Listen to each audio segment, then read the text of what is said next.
Abra sua Bíblia, por favor, no Evangelho de Mateus, capítulo de número 4.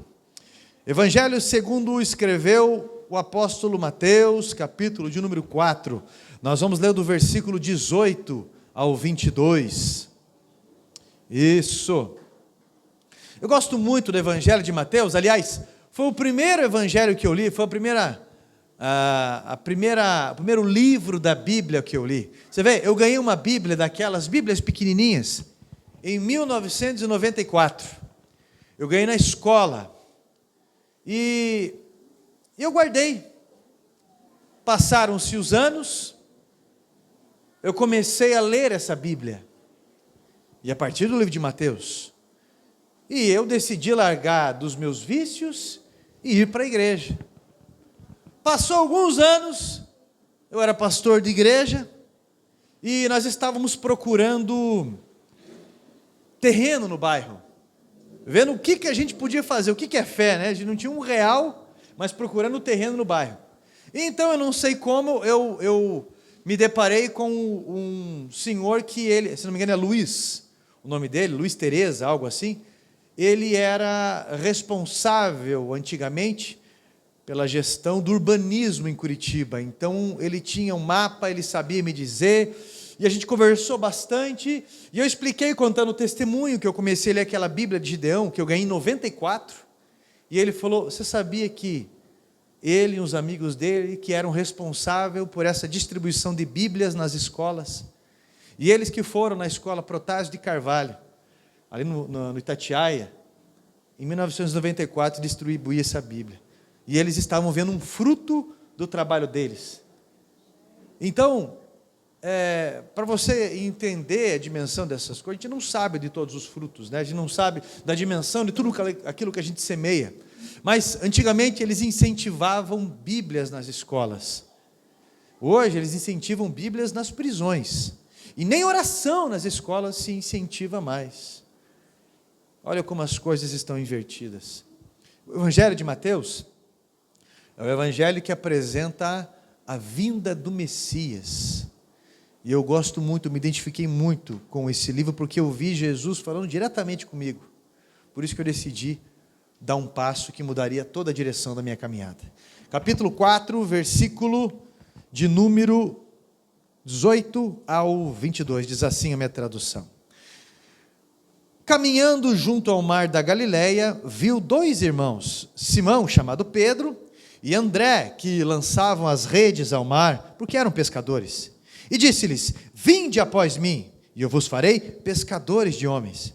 Então eles deixaram imediatamente as redes e o seguiram. Passando adiante, viu outros dois irmãos, Tiago, filho de Zebedeu, e João, seu irmão, que estava no barco em companhia de seu pai, consertando as redes, e também os chamou. Então eles, no mesmo instante, deixando o barco de seu pai, o seguiram. Assente-se, por favor.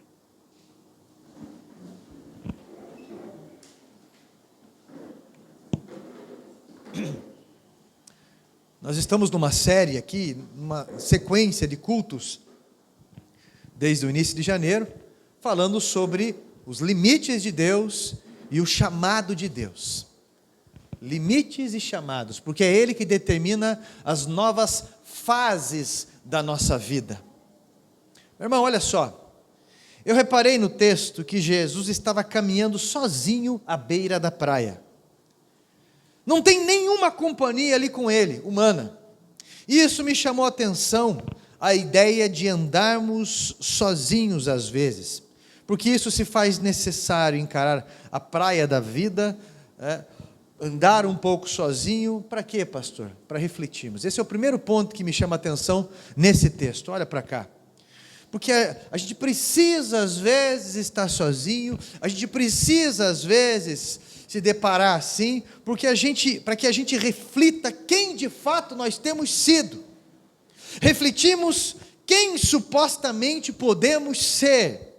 Então, caminhar sozinho, às vezes, não significa estar sozinho, não significa ser solitário, Mas caminhar sozinho, às vezes, é importantíssimo para refletirmos sobre a vida, para não termos influência de pessoas, para fazermos uma prova real sobre o que nós estamos passando e os passos que estamos dando. Precisamos de espaço para poder refletir e, de repente, tomar medidas que melhorem o amanhã. Jesus nos ensina a necessidade de momentos longe das multidões, às vezes. Falta argumentos aqui para definirmos a distância que ele andou, mas o que faz valer é a ideia de que a sua autenticidade, ela trazia uma ligação com o Pai, e uma ligação que Adão perdeu lá no Éden, e Jesus, mesmo em um deserto, ou mesmo em uma praia, onde ele estava, ele nunca perdia a sua ligação com o Pai. Ele não estava perdido, de jeito nenhum, ele não estava sem objetivo, de jeito nenhum, mas ele estava ensinando-nos sobre dirigir assuntos e dar passos sábios. A necessidade online hoje, a necessidade apurada hoje, faz a gente cair muito golpes da vida, inclusive. E quando Jesus andava, em determinado momento, a Bíblia diz que ele viu 2 homens se ajeitando dentro do seu ofício de pescadores. Segundo ponto que me chama a atenção aqui no texto. Jesus identifica-nos pelo que fazemos, sim. Repare no que eu estou falando. Jesus identifica-nos no que fazemos, sim. Jesus vê que são pescadores pelo simples fato de estarem pescando, lançando a rede. Não esqueça disso. Aos olhos daqueles que te observam, ou daquele que te observa, você vai ser definido por aquilo que você faz. Meu irmão, olha para cá, você não conhece a pessoa, e de repente você vê a pessoa roubando, você vai definir a pessoa como o quê? Bandido, ladrão, não é? Então, os nossos observadores vai nos definir por aquilo que nós fazemos, pelo nosso ofício também. Então, aos olhos daquele que nos observa, vai ser definido por aquilo que a gente faz, sim. Então, não são decisões precipitadas. O que você faz aos olhos daquele que te observa, vai determinar quem você é. Olha que interessante o que eu vou falar para vocês. Talvez eu nunca tinha falado dessa forma, mas depois que eu li a Bíblia, né, primeiro eu li o Novo Testamento, depois eu li ela inteira, e daí eu fui estudar, mas... primeiro que eu não gostava de ler nada. A primeira coisa que eu comecei a ler foi um livrinho sobre Deus, daí eu parti para a Bíblia. Nem terminei de ler o livrinho, se não me engano, ou terminei, eu não lembro, era um livreto. E fui direto para a Bíblia. Então decidi ir para a igreja. Sabe o que eu acho interessante? Que eu tinha ainda 16 anos, e na hora do almoço lá no hospital, na hora do almoço, eu sempre ia orar numa igreja que ficava aberta, próximo. E quando eu estava muito cansado, que eu não ia andando até lá, eu me reservava e eu ficava lendo a Bíblia, em vários momentos. Então, uma chefe de um setor grande do hospital observou isso.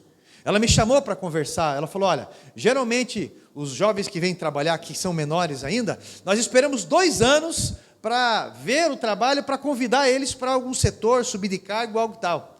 Mas eu tenho observado que você é diferente da tua idade. Tá? Você lê a Bíblia, eu vi como que você faz. Então é o seguinte, eu quero perguntar se você não quer assumir esse setor aqui. Era uma gráfica no hospital, tinha algumas máquinas de xerox, duplicadoras, tinha plastificação, tinha algumas coisas ali, porque se lidava ali com muitos relatórios de terceiros dentro do hospital, muitas terceirizadas. E eu falei, qual que é a história? Comecei a conversar, meu irmão, passou 5 pessoas ali, todas ficaram deprimidas, todas estavam afastados por lado médico, ou tinham pedido a conta, e ela veio falar comigo, todas, enfim, de primeiro eu recusei, falei, olha, eu agradeço a oportunidade, mas eu vou esperar uma outra oportunidade. Ela, então tá bom, se você pensar melhor, qualquer coisa eu estou aqui. Quando eu cheguei em casa, meu pai chegava tarde da noite, e ele estava deitado, falei, pai, então minha chefe chamou lá, minha chefe não, uma outra chefe do setor me chamou para conversar comigo assim, e perguntou, sim, Meu pai falou, olha, eu tenho duas coisas para falar. Primeiro que é uma oportunidade, se eu fosse você eu iria aproveitar. E segundo, quem faz o ambiente é você. Ah, quem faz o ambiente é você. Falei, é verdade, aquela noite eu orei, falei com Deus, cheguei mais cedo no setor, no hospital, deixei uma carta na mesa da chefe, e ela falou, então tá bom, tem certeza? Sim. E usei as palavras que meu pai havia dito. E ela falou, então eu vou preparar tudo, e possivelmente na outra semana você já vai começar aqui nesse setor assim, assim, assado. Meu irmão, era um setor, entre aspas, falido, máquinas velhas, coisas que não funcionavam, coisas que faltavam, relatórios perdidos, coisas sem receber, e a aparência terrível. Hoje de manhã, algumas pessoas que trabalharam comigo estavam aqui, e podem testemunhar isso também, Joarildo, Silvia, a Silvia até brinca muito, ela era professora no hospital, e o Joarildo era segurança, é uma das pessoas, pastor Alcione, o André, enfim.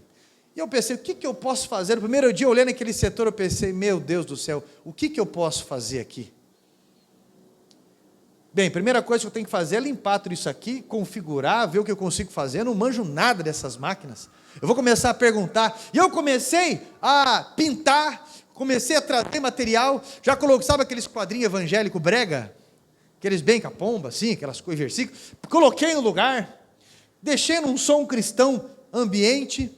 Além de pintar, eu deixei uma higiene, um perfume no ar ali, ajeitei, mudei as máquinas, coloquei tapete, fiz isso e não sei o quê, coloquei versículos ali, e tudo para espantar o mal.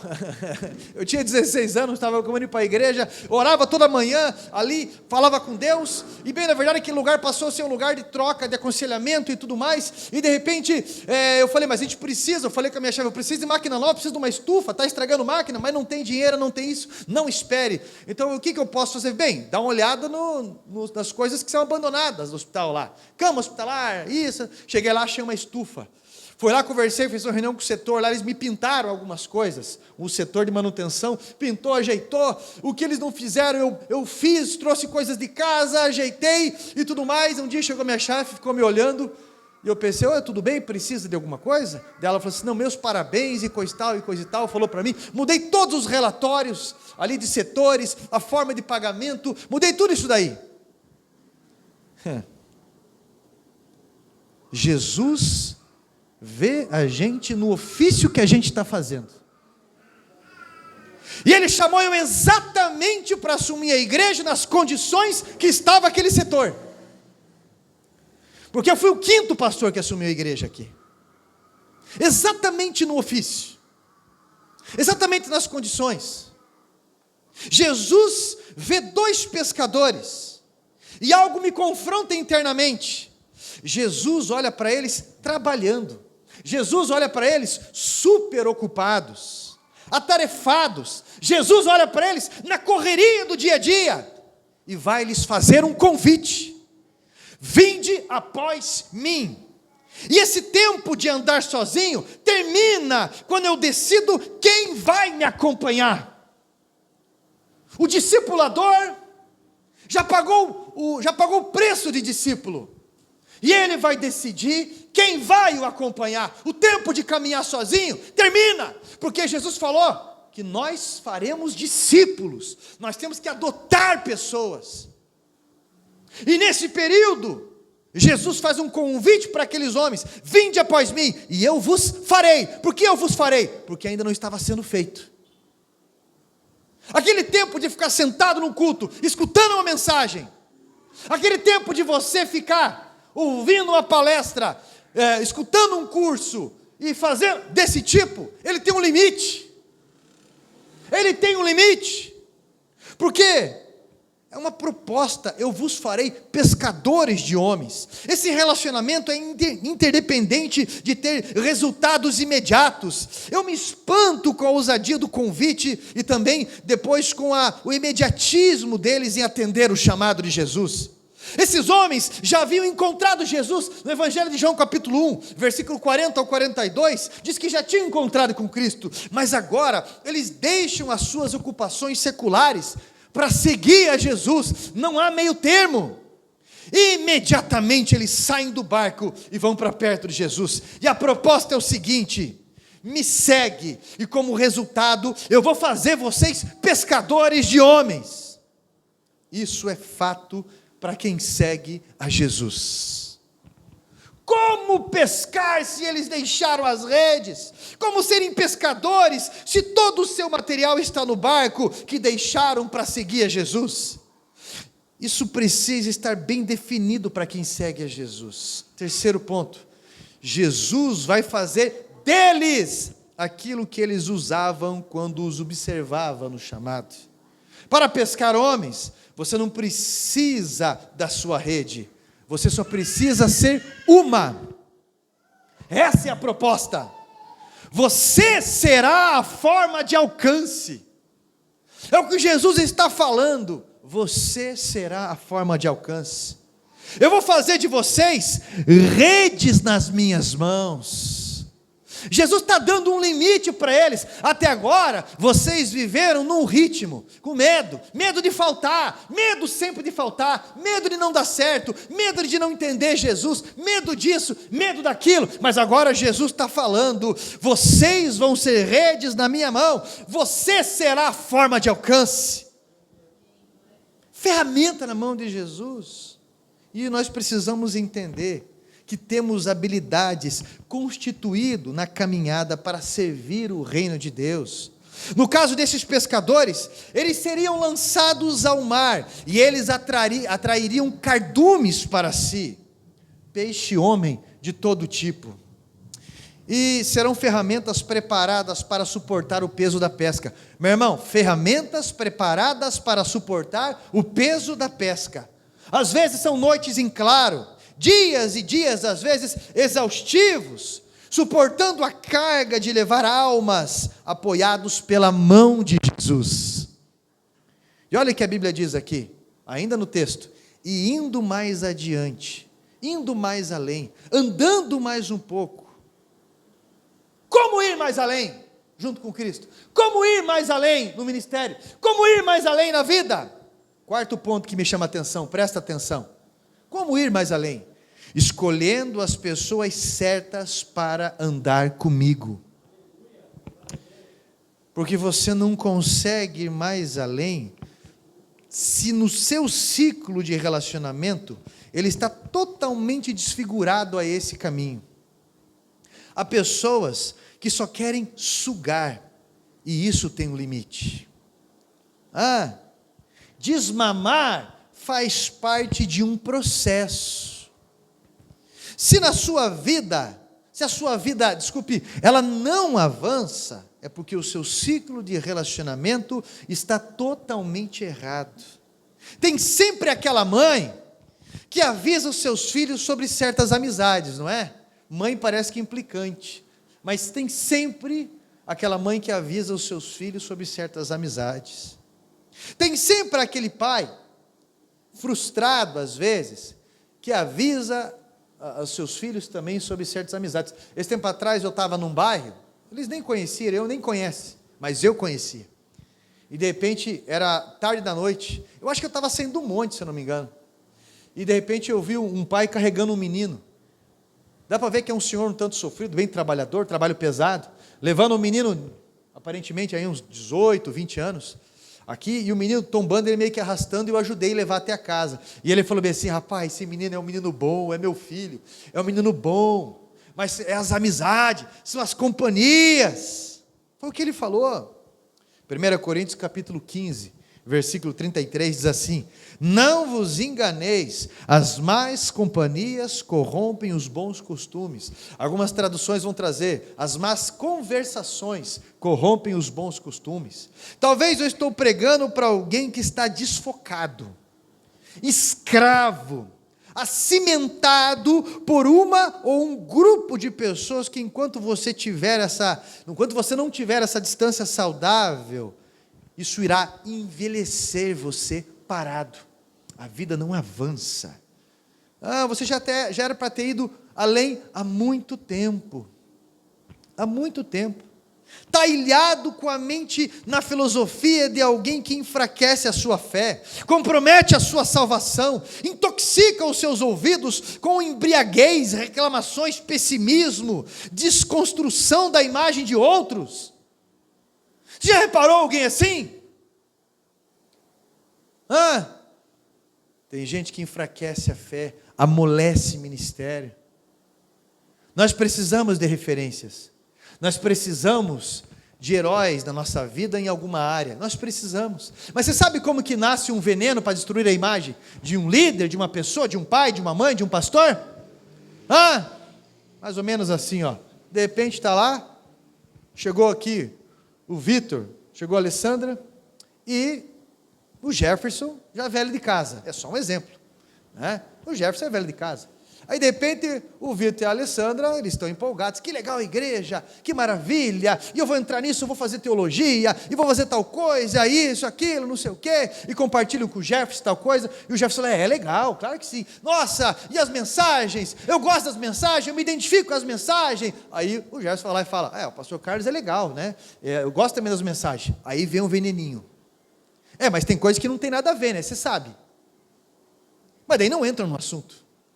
Vai passar uns dias, mas a pessoa fica, não, entendo, né? Ninguém é perfeito, né? Mas tem coisa que não tem nada a ver. Aí passa mais um tempo, começa a conversar de novo e coisa e tal. Só não concordo que aquilo, que é assim, e veja bem, e daí aquela, e assim, tá. E esses venenos, com o passar do tempo, ele vai desconstruindo a imagem de pessoas que devem ser referência para a gente. Não estou falando para ninguém mentir. Eu estou falando que a gente tem que tomar cuidado com pessoas tóxicas. Esse tipo de coisa, ele vai desanimando a gente no ministério, desanimando a gente no casamento, desanimando a gente no trabalho, e ao ponto até desanimar a gente com a vida. Porque algumas pessoas são absurdamente pessimistas, negativas. Algumas pessoas são extremamente obsessivas e têm ciúme de tudo. E conseguem desacelerar, conseguem frear, fazer você desfocar. Cuidado com quem você chama para perto. Como Jesus chamou ali, meu irmão, ele chamou aqueles apóstolos, porque chamou a André e a Pedro, não é? E a Bíblia diz que ele foi além. Se quiser, siga. Sabe por que eu não vou na igreja? Os pastores não vão na minha casa. Meu irmão, até hoje, qualquer pessoa que me convida para ir na casa, pastor, você pode vir aqui em casa fazer uma oração? Olha, eu consigo na terça-feira, eu consigo segunda, eu vou hoje, mas eu vou. Ninguém fica sem receber uma visita, ninguém fica sem eu atender uma ligação, ou retornar, ou mandar mensagem, retornar mensagem, ninguém fica sem resposta, sempre tem um sorriso guardado, sempre tem uma ajuda no que puder, sempre tem, mas tem gente que não entendeu o seu posicionamento de discípulo ainda, a diferença do discipulador e do discípulo, e fica tentando empacar a vida, fazendo birra, tendo comportamentos que tentam puxar para trás. Você está entendendo o que eu estou falando? Se situe em tudo isso. Talvez eu estou pregando para alguém que está desfocado, talvez eu estou pregando para alguém que está escravo, acimentado por um grupo de pessoas que enquanto você não tiver uma distância saudável, você vai ficar travado e vai envelhecer assim. Você desacelerou, era para você estar muito avante, com Cristo em ministério, com pessoas. E se você não estiver bem no corpo de Cristo, a sua vida não vai. Escute isso. Olhe as suas escolhas. Talvez eu prego para alguém que não ouve os seus pais. Talvez eu prego para alguém que não ouve os seus pastores. Ou não ouve um amigo verdadeiro. E esqueceu o que é a escolha correta. E agora sofre consequências de escolhas erradas. Deus tem uma proposta para você ir além. Deus tem uma proposta para você avançar. Deus tem uma proposta para você fazer de novo, para fazer bem feito, para ter referência. Medite na tua vida. A aliança certa irá te projetar para um destino maravilhoso. Reveja o seu ciclo de relacionamento. Só foram mais além porque caminharam com quem está certo. Pedro e André só avançaram porque caminharam com quem está certo. Escute o que eu vou falar. Cuidado com esses que sempre aparecem com discurso de vítima. Cuidado. Não para em bairro nenhum, não para em cidade nenhuma, não para em emprego nenhum, não para em igreja nenhuma, não para em casamento nenhum. E sempre vem com com o discurso de vítima, que fizeram injustiça, que fizeram. Cuidado com essas pessoas, porque você, na verdade, vai ser a próxima vítima, se ficar dando ouvido. Meu irmão, se Pedro e Tiago não andassem com Pedro e André não andassem com Jesus, a vida deles seria anônima, aquilo ali de pescadores. Deus quer te levar mais além. Tem um hino assim, né? Leva-me além, a um nível mais profundo de intimidade contigo, ó Senhor. Lembra desse hino? Indo mais distante. A Bíblia diz que foi Jesus, foi Pedro, foi André, indo mais adiante, viu um outro barco, e o barco levava o nome de seu dono, chamado Zebedeu. Filhos de Zebedeu eram Tiago e João. E quando Jesus olha para o barco de Zebedeu, ele fala com os filhos dele. E os filhos dele estavam consertando as redes. Olha o ofício deles. E Jesus os chama. E a Bíblia diz que eles, na mesma hora, deixam de fazer o que estavam fazendo e começam a seguir a Jesus. Mas, na primeira vez, tinha uma proposta: eu vou fazer vocês pescadores de homens. Agora, Jesus não fala nenhuma proposta. No barco tinha proposta. E agora, para os dois ali, não tinha proposta imediata. Olha só, beijaram o seu pai e seguiram Jesus. E é o quinto ponto que me chama a atenção. Esses homens, segundo o ofício, eles foram chamados para consertar. Você conhece o Evangelho de João? Conhece? Qual desses daqui que é o Evangelho de João? Qual? Vinho? Isso, amarelo, batismo. Por quê, pastor? Porque o apóstolo João, que foi chamado para consertar, e se você ler as 3 cartas dele, ele vai pegar a mesma linha. O apóstolo João foi chamado para recuperar a visão da igreja. Ele fala sobre o poder do evangelho, ele fala sobre o poder da igreja. Uma igreja não se resume em trabalho social. Uma igreja se resume em poder de Deus se manifesta aqui na terra. E o maior poder da igreja é o amor. O maior poder da igreja é o perdão. O maior poder da igreja é a unidade. O maior poder da igreja, meu irmão, é avançar junto. O maior poder da igreja. E através disso, como diz Salmo 133, versículo 3, nisso, nessa unidade, ali o Senhor derrama poder, o Senhor opera. Deus tem propósito com isso. João, ele é um reparador da visão da igreja. O Evangelho de João chama a igreja para um conserto da visão com o poder de Deus. Tiago e João ajudam esses que mesmo nas mãos de Jesus se romperam, ou se corromperam. Estão machucados pela rotina do chamado. E talvez eu prego para alguém que por anos, ou por amor ao Evangelho, aguentou a pressão até que não aguentou mais. E por amor, meu irmão, fez isso, porque ninguém aguenta às vezes tanta pressão. Eu falo com alguém que está machucado, porque os embates da vida feriu você. Porque na luta de ganhar e trazer, de andar junto, de fazer o que Deus quer, pode ter ocorrido um cansaço, uma exaustão, como aconteceu com Moisés. E que Moisés foi conversar com o sogro dele, que ele não aguentava mais. E o sogro dele disse: por que você não pede para Deus, para Ele derramar essa porção do Espírito de sabedoria sobre mais pessoas? E então vieram os 70 para ajudar nesse conselho. Porque nós estamos falando de quase 2 milhões de pessoas. Para um homem, então se levantam os 70 de Israel, que Deus derrama o Espírito de sabedoria sobre eles, para o ajudar. Eu quero que você olhe para trás e veja o que você fez.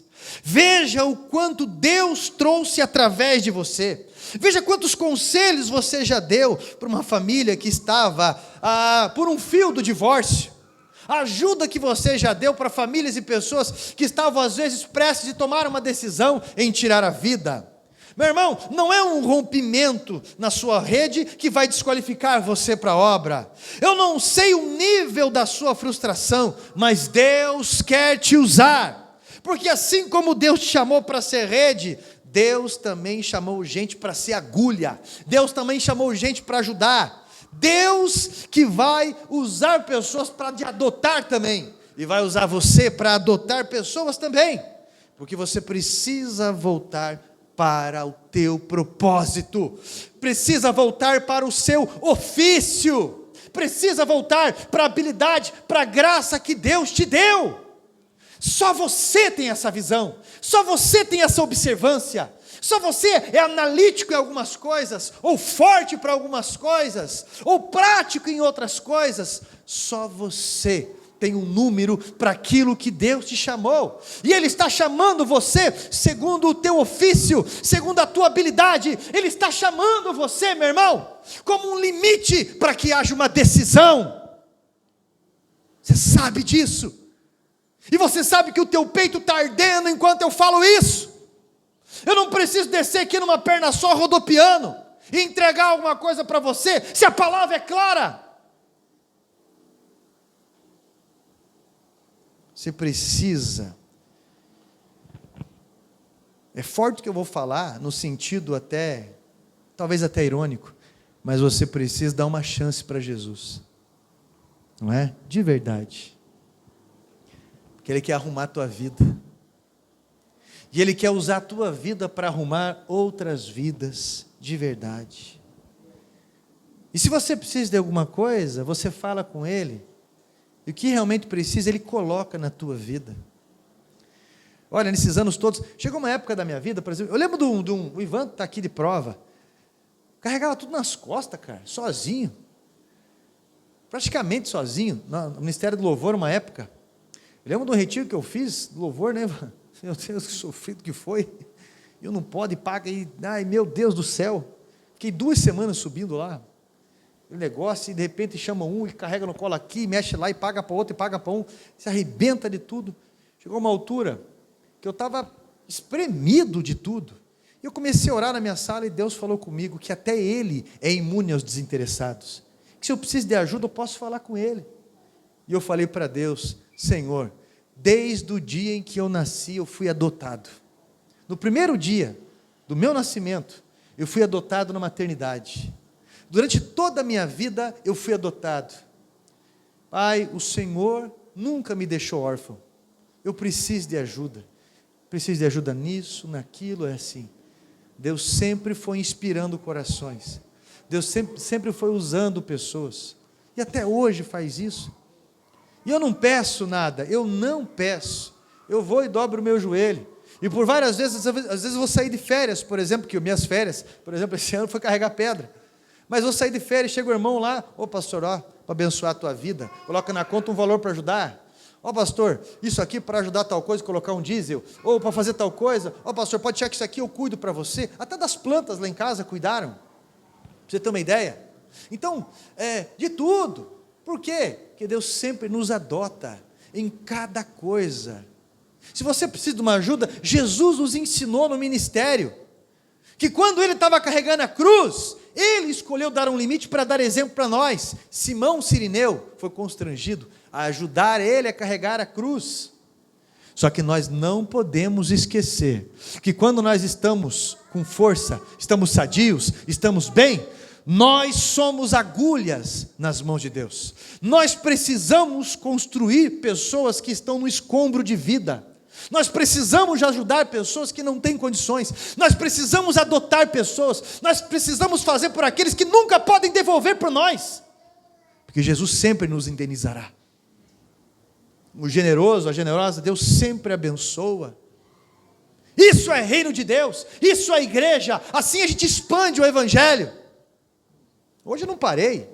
Depois do culto, já tive às 8 aqui fazendo reunião, depois culto, depois uma reunião, saí da igreja, 12:30 e pouco, já fui numa outra família, acabei até almoçando lá, eu e a Gleice, saí de lá, nem entrei em casa, deixei eles, e já fui ajudar a fazer a mudança, 3 viagens, fui para cá, só tomei banho e vim para cá, e vai atendendo a gente até tarde, gente, é domingo, amanhã de manhã até de noite, e coisa e tal. O que eu estou falando para você, Meu irmão, que às vezes tem gente que é leal, tem gente que é bonzinho, mas é um morto. Ah, pastor, mas eu sou honesto, eu sou honesta. Mas é um zero esquerda quando se trata de ver a necessidade de alguém. Eu lembro da pastora Mara Lau. A pastora Mara Lau foi presidente nacional, foi secretária nacional de Educação e Cultura da Quadrangular. Eram as velhas apostilas da Quadrangular. Hoje são livros, né? Mas eu lembro em 2004, 2005, acho que foi 2004, uma mensagem dela lá na 10ª. E eu lembro que ela, para ir para o trabalho dela, ela passava em frente ao passeio público. E lá tinha várias mulheres de programa. E um dia ela está passando por lá, Deus fala para ela assim: você está vendo aquelas pessoas ali? E ela falou: sim, Senhor, eu estou vendo. E Deus falou para ela: o que você está fazendo por elas? E ela respondeu, lá no altar, ela confessou, ela falou, chorou e falou: e eu respondi, na maior cara de pau, eu tenho orado por elas. Que desculpa mais sem vergonha de crente! Eu tenho orado por isso só. Que desculpa mais sem vergonha! A minha vida é boa, eu não tenho problema. Você está enganado. Você está morto espiritualmente quando se trata de chamado. E se não está no corpo, o que você acha de vir só na igreja e só vir no culto? Não faz diferença nenhuma. Nenhuma. Jesus disse, Ele deixou bem claro: aquele que comigo não ajunta, espalha. Eu já falei alguns cultos aqui, uma frase de Spurgeon, onde ele disse bem assim: todo cristão ou é um missionário ou é um impostor. Deus está dando um limite, porque os tempos que virão não serão fáceis. Deus está chamando você para ser uma rede. Deus está chamando você para ser agulha. Deus separou pessoas para te ajudar, que estão aguardando você ter iniciativas de um guerreiro, de uma guerreira, para que as coisas comecem a se mover. Mas você tem que retornar à sua visão e pedir para Deus pessoas para te ajudar, e Ele te honrará. Ele te honrará. Peça ajuda. Caminhar sozinho tem um limite para as coisas. Há pessoas esperando o seu convite.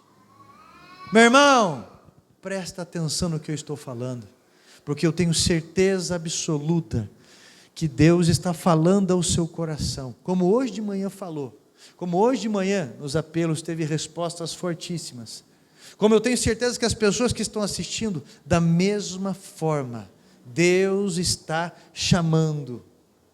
E você sabe que é muito além do que você falar, eu estou orando. É muito além do que você fala, eu estou muito ocupado agora consertando redes, eu estou muito ocupado agora pescando, eu estou muito ocupado porque Jesus vai chamar pessoas exatamente no seu ofício. Exatamente no seu ofício. Quando eu assumi a igreja, eu pensei, o que eu vou fazer? Mesma coisa, eu parei, fiquei, orei naquela sala, e Deus me respondeu em Filipenses 1,6, aquele que te chamou, te aperfeiçoará até o dia da sua vinda. Me respondeu, fiquei saciado com a resposta, então vamos ver o que vai rolar. O negócio é eu comunicar todo mundo do desafio. Lá no hospital onde trabalhava, para todo mundo, eu falei, o que eu vou fazer, rapaz, tem que fazer a reforma, não tem dinheiro, não tem isso, estava devendo, e pai, desse jeito, de repente... O que hoje é pastor aqui na igreja, na época, eles fazem 10 anos que estão aqui. Isso foi há 17 anos atrás, quase. O Jorildo ouviu e falou, daquele jeito dele assim, ó, com a testa: cara, assim, eu não sou pedreiro, mas eu sou meia colher. Nós trabalhamos juntos aqui. Mas se você quiser, eu só tenho horário disponível à noite para a gente trabalhar.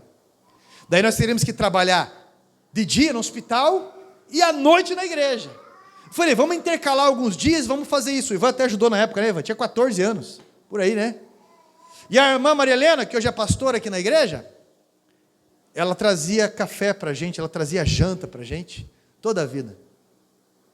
E a gente passava madrugada em claro, trabalhando, rebocando, fazendo, porque eu não sabia fazer, mas eu orei.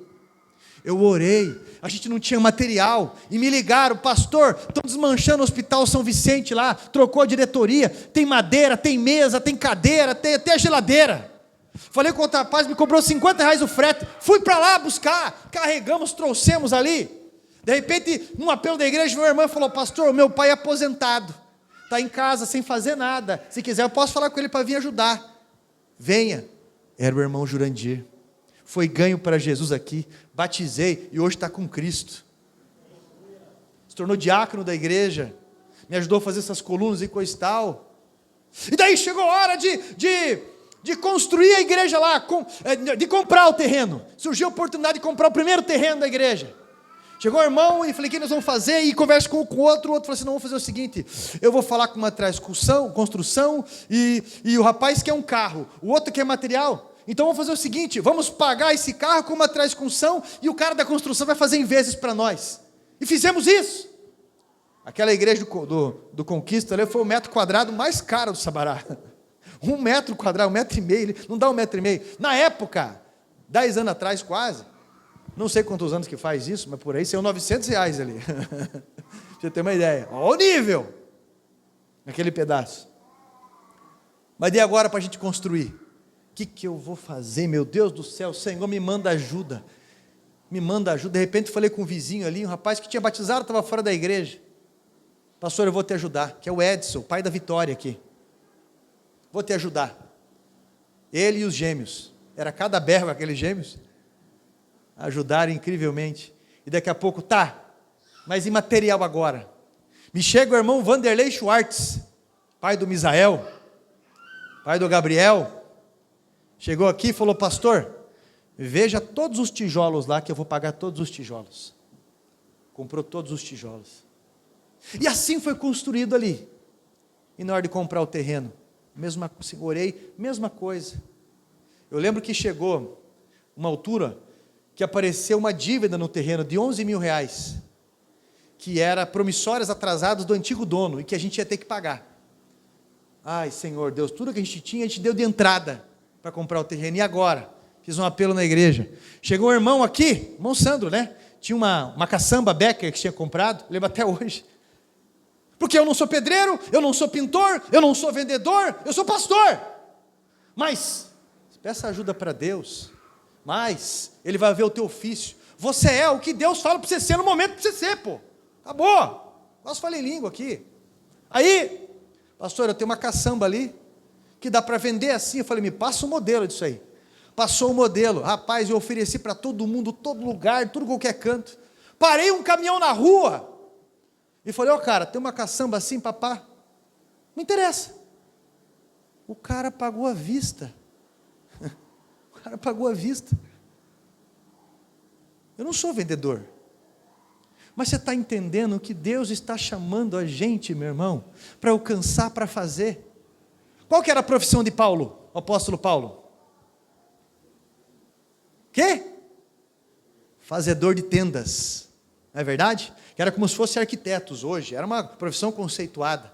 E Deus chamou Paulo para quê? Para construir igrejas. E ele foi pastor, presidente de 52 igrejas registradas no Novo Testamento. Qual que era a profissão de Pedro? Pescador. E na primeira mensagem de Pedro, 5.000 almas aceitam a Jesus e descem as águas do batismo. Qual é o teu ofício? Deus está chamando você naquilo que você é, para santificar, para abençoar, para fazer. E você precisa alinhar isso com Jesus. Precisa alinhar, meu irmão. Se está precisando de alguma coisa, você vai falar para Deus e Deus vai te abençoar. Deus derrama graça, Deus alinha, Deus faz, Deus comove, Deus transforma, Deus converte, porque Deus vai agregando. Liga essa tua fé em Deus, liga essa força que está em você, chamado Espírito Santo. Deus chamou a gente para fazer discípulo. Me chamaram ali esses dias, manifestando demônio numa senhora. Cheguei lá, foi expulso o demônio. Eu falei, só que eu conversei, tem porta aberta aqui, está acontecendo isso e aquilo. Se não mudar, se não se arrepender, vai ficar até pior. No final da tarde me ligaram. pastor, não tem como vir aqui? Ela está de novo assim. Falei, agora eu estou longe, eu não consigo ir agora. Mas faz o seguinte, você aceitou Jesus, né? Sim. Coloca a tua mão ali e expulsa no nome de Jesus, faz assim, assado. Mas pastor, eu não consigo. Por que você não consegue? Porque a minha mente está fraca, eu tenho medo, e eu não tenho coragem. Eu falei, porque você está indo sozinho na tua mente. Você tem que ir na força de Jesus, no poder de Jesus. Você tem que ir na mente dele, na força dele, na graça dele. Não é pela tua dignidade não, é pelo poder de Deus. Aceite ser adotado por Jesus em cada trabalho. Coloca a mão e faz assim. E conversei com ele. Daqui a pouco ele mandou a mensagem: ô pastor, está tudo certo já. Ela está bem, graças a Deus. E agora está dormindo. Agora você acha que precisa fazer um curso de 36 meses? Nós temos que estudar, não tenho dúvida. Mas eu estou falando para você que os desafios que vão aparecendo foram os desafios que Deus confiou a nós. Seja um vendedor, seja um pedreiro, seja pintor, seja alfaiate, seja quem corta cabelo, seja o que for, Deus está chamando você, meu irmão, por uma seriedade com Ele. Deus está chamando você para sair da zona de conforto. Deus tem uma nova fase da tua vida. Deus quer mudar esse ritmo. Ele quer usar você grandiosamente para encaixar as coisas. Só que se você ficar olhando para você, você vai morrer de dó de você. Você vai morrer de raiva e frustração com as pessoas. Se você ficar olhando para você e ficar aquela frase, e eu? Mas e eu? Você está esquecendo do primeiro passo para ser cristão: negar a si mesmo e tomar a sua cruz. Se você ficar olhando para você, meu irmão, é exatamente o que Satanás quer. Se você ficar olhando demais para você, meu irmão, olha, pode ter certeza que o inimigo número 1 do cristão são os sentimentos. A tua vontade se deixa de lado. Você acha que hoje não queria estar em casa, assistindo alguma série, descansando, tomando um tererê, alguma coisa? Você acha que eu não queria? Você acha que eu queria ficar nesse sol, subindo 3, 4 lances de escada, e para tirar 3, 4 lances de escada para levar geladeira? Eu odeio fazer mudança. Não me chame.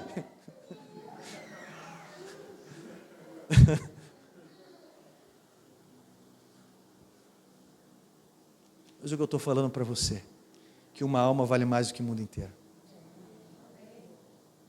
E a oportunidade que nós temos é apresentar Jesus em cada situação. Deus nos chamou para reparar. E eu sei que Deus me chamou para reconstruir. Deus chamou você para quê? Você precisa dar um passo.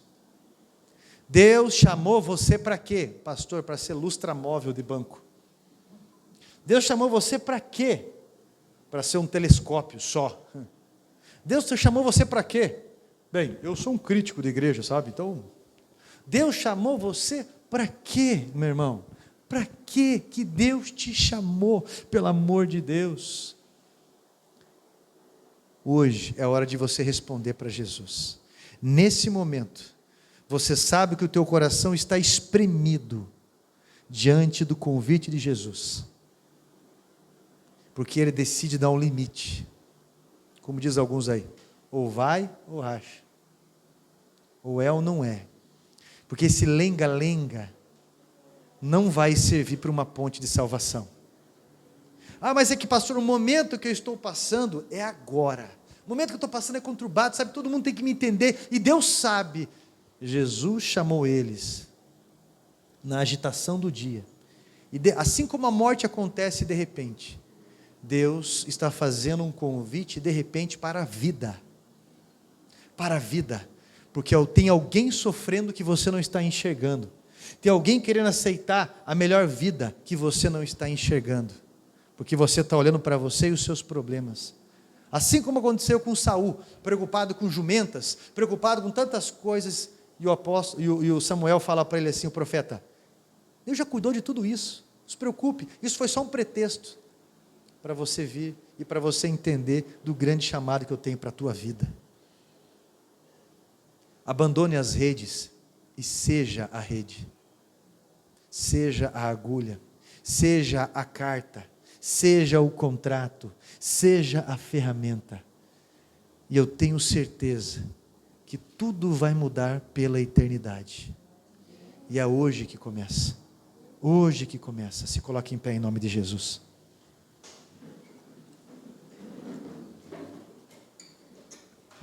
Pastor, eu estou 200 anos no ministério já. Deus está chamando você para renovar. Deus está chamando você para se dispor. Deus está chamando você para assinalar. Eis-me aqui, Senhor. É para isso que Deus está chamando. Eu quero que você coloque a mão no seu peito assim. Isso. Quero que você feche os teus olhos agora. Satanás vai tentar soprar algumas desculpas para você. Que ano que vem, que mês que vem, que daqui 6 meses, e que não é dessa forma, e que ele vai tentar soprar algumas coisas para você, que não é o momento, ou que você já está fazendo o suficiente. Ele vai tentar soprar algumas coisas, porque isso é uma batalha na mente, é uma batalha espiritual. Mas hoje você vai responder para Jesus. Qual é o teu ofício? Hoje você vai responder para Jesus. Qual é o teu ofício? Qual é o motivo da tua vida? Que ferramenta você é nas mãos de Jesus? Hoje você vai responder e vai parar de covardia. Hoje você não é Adão mais. Adão se escondeu atrás de uma moita quando o Senhor apareceu. Você não é Adão. Em Cristo tudo se fez novo. A partir de hoje, você vai se inscrever no Instituto Teológico. Você vai entrar num discipulado. A partir de hoje, você vai assessorar, você vai ajudar, você vai se envolver. A partir de hoje, você vai fazer a diferença aonde você está semeado. A partir de hoje, você vai tomar uma decisão ousada na tua vida, porque Deus está dando um limite e Deus está fazendo um chamado. E eu vou orar por você. Eu vou ungir agora o que você vai falar. Qual é o teu ofício? Porque não é amanhã, é hoje. É hoje. Santo Deus, o Senhor sabe da vida dessas pessoas que ao longo dessa caminhada hoje, o Senhor decide escrever uma nova história a partir dessa vida. O Senhor decide escrever, Pai, uma nova página, um novo início, um novo capítulo nessa vida, um testemunho, uma mudança, um avanço daquela vida que estava tão travada, tão acostumada, Senhor, tão desfocado do Teu chamado. E o Senhor fez como prova arder nesse coração esse chamado, arder no peito esse chamado. Como prova, essa pessoa sabe que o Senhor está falando. Como prova, meu Deus, há um pensamento que não quer sair da sua mente, há uma direção no seu espírito que não quer sair, porque veio do Teu Espírito Santo, porque veio dos céus. Há um ofício, no nome de Jesus Cristo. Eu peço ao Senhor que venha ungir agora a decisão dos passos dessa pessoa. Que o Senhor venha ungir agora a coragem, a ousadia de fé desta pessoa, Pai. Em nome de Jesus Cristo, que esteve tão fragilizada, esteve tão carnal nos seus propósitos, tão carnal no seu foco, tão desvirtuado, maliciosa às vezes, em algo que deveria apenas ter fé, deveria ter uma ligação contigo. Hoje, Jesus Cristo, nós colocamos todas essas algemas que prendiam essa mente por terra em nome de Jesus. Nós colocamos todas essas situações que embaraçavam, ou atrapalhavam, ou frustravam os passos dessa pessoa, que retardavam a decisão, nós colocamos por terra em nome de Jesus Cristo. Unge agora essa decisão, unge agora, Pai. Talvez essa pessoa está pensando em ter uma oportunidade agora, um convite neste momento. Unge, Pai, a oportunidade em que essa pessoa vai se agarrar e servir ao Senhor de todo o coração, com perfeição, independente da opinião de pessoas, irá te servir de todo o coração e com tudo que tem. Pai, não há reservas para esse chamado, a provisão de fé. Em nome de Jesus, levanta a tua provisão aqui. Em nome de Jesus, levanta a tua provisão. Em nome de Jesus, levanta a tua resposta aqui. Em nome de Jesus, levanta a chave que abre portas aqui. Levanta, Pai, aquele que destrava situações e destrava portas. Levanta ele ou ela, Pai, que carrega fardos. Levanta ele e elas que sara, que cura. Levanta ele e elas, Pai, que leva e que busca. Levanta ele e elas, Pai, que soma, que agrega. Levanta, Pai, faz sinalizar, faz te responder com coragem, porque o Senhor é o nosso pastor, guia e mestre. Em nome de Jesus Cristo, Santo Deus, unge essa decisão, pois assim, Pai, nós estamos ligando aos céus, em nome de Jesus.